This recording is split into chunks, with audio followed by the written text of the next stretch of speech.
Those chairs could be folded into one piece. Really? Yeah, that's they are all the folding chairs. When the emperor went out for hunting or went to the wilderness, those servants would be carrying those folding chairs or the camping chairs for the emperor, made of the purple sandalwood, the most famous wood for making the furniture in the Ming and Qing dynasty, and decorated with a dragon's head on the end of the armrest.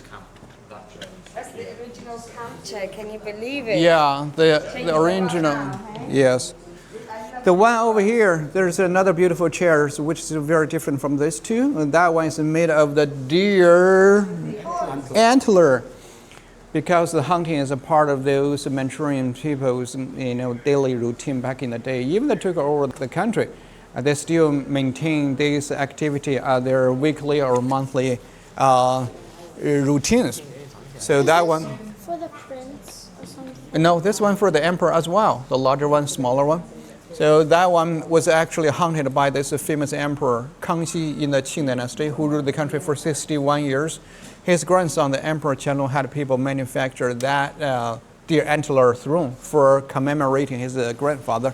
That one used for displaying only, not for sitting. There's a beautiful combination of the emperor throne and the screen over here. When the emperor gave the audiences to those ministers and their family members, the emperor will be sitting on that throne. Is it comfortable?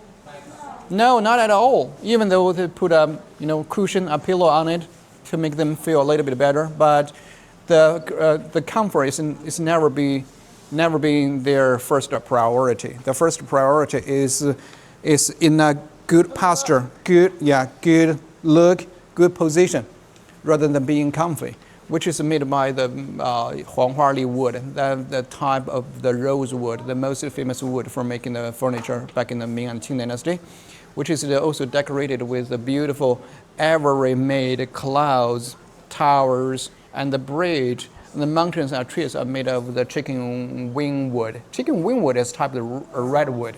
Yeah, Wow. Yeah, chicken wing wood. What's the name of the painting? 1 or 2. That's right, 1 or 2, that's the name of the painting. Which are 1 or 2 refers to those two images, the emperor himself and the painting of himself hung on the wall, 2 of them. So which convoys the message that the emperor tried to pass on to the audience. Which one is me? Is this me, or that is me, or they are both of me, or none of them is me? Which contains a kind of philosophical connotation. Yeah. That's why the painting is called 1 or 2. And there's a young guy who's cleaning those beautiful artifacts for the emperor. That is a eunuch. Are you aware of the word of eunuch? Mm-hmm. The emperor, a lot of eunuchs work for the emperor, especially work for the emperor's ladies in the inner court. And there were like 3,000 to 5,000 eunuchs work for the emperor in the Qing, 50,000 in the Ming. Mm.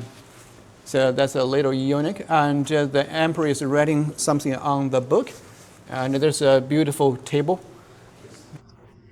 This is the turning table, or which could be called as the lazy Susan. You need to stand up to move the plate around, because there's axis in the middle, that means you can spin the tabletop. And there's a beautiful poem written by this emperor, who is one of the most famous emperors in China's history, ruled the country for 63.5 years, wrote more than 40,000 poems during his lifetime. So this is the one who said that it is 1 or 2, neither too close nor too far apart.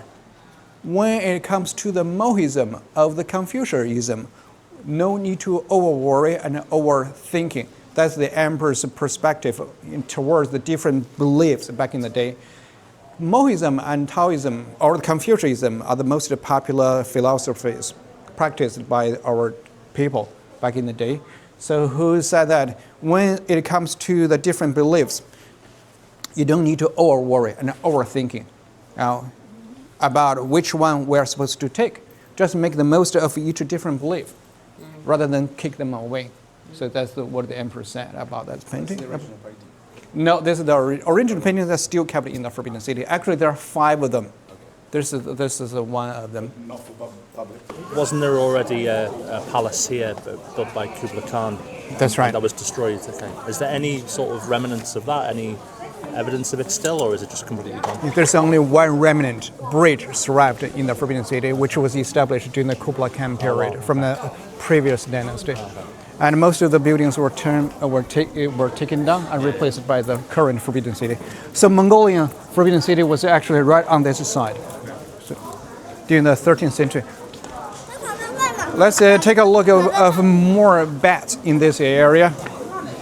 There are around 200 to 500 bats could be seen in this area.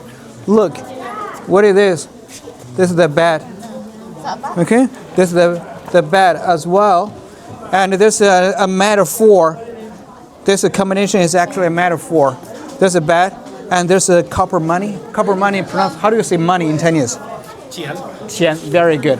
Qian also means something ahead of you, in front of you. This hole refers to your eyes. Refers to your eye. Right in front of your eyes, there stays a fortune. Stays a happiness. 福在眼前 in Chinese. Okay? And look up the ceiling. There are more bats. Yeah, on the ceiling. That's where Batman lived. It's the Batcave. But in Chinese, they play a lot of those, similar pronunciation. As a decoration. Bat is good luck. Yeah, fortune. Fu. Fu. That's Yeah, brand fu new is fortune. Yes. There's a spring. There's a clockwork mechanism stays inside. You can wind it up, and the fan blade will start to rotate. So what the shape? What the shape? Yeah, that's the bat again. A lot of bats. That's the latest fish tank. Fish tank. It's a beautiful screen or beautiful wall. It's called Six Dragon Wall. They put 6 dragons on this wall. Those odd numbers belongs to men. 1, 3, 5, 7, and 9. Those numbers considered the heavenly numbers. Those even numbers belong to the ladies. That's why they put 6 dragons over here to decorate this courtyard. It's very beautiful. Yeah, that's a walking dragon. That's the emperor's private temple to practice the Tibetan Buddhism. How cool is that pole? Yes, a walking dragon. But that one has never opened to the public before. There's a chamber, there's a palace over here, like a through hall. We can walk through this area to the next courtyard, next quarter, where the Dragon Lady ever lived. The Dragon Lady, the most powerful lady at the end of the Qing dynasty. She ruled the country for 48 years.